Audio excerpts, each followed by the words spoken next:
येते। नंदुरबारच्या नवापूर तालुक्यात ट्रक चालकानं 100हून अधिक मेंढ्यांना चिरडल्याची घटना घडली आहे।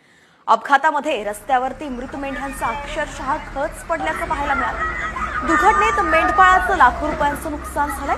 ट्रक चालकाला विसरवाडी पोलिसांनी ताब्यात घेतलं।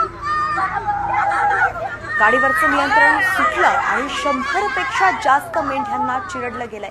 ही घटना नंदुरबारमध्ये घडली आहे, त्यामुळे आता मेंढपाळाकडून शोक व्यक्त केला जातोय। रस्त्यावरती अक्षरशः मृत मेंढ्यांचा खच आपल्याला पाहायला मिळतो। हे दृश्य तुम्ही साम टीव्हीवरती पाहताय। मेंढपाळांचा आक्रोशही ऐकू येतोय।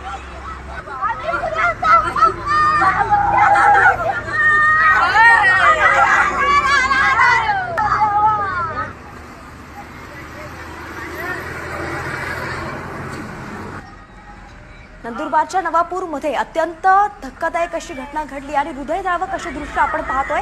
मेंढ्यांना चिरल्याची घटना ही घडलेली आहे। अपघातात रस्त्यावरती अक्षरशः 100 पेक्षा जास्त मेंढ्या मृत पडल्याचं दिसलं। त्यांचा खचच पाहायला मिळाला। मेंढपाळांनी टाहो फोडलेला आहे, आक्रोश ते करतायत आणि ते दृश्य आपल्याला पाहायला। सागर निकवळे आपले प्रतिनिधी आपल्याला या संदर्भातली अधिकची माहिती देतील। सागर, नेमकं काय झालं आणि कसं ही घटना घडली आहे?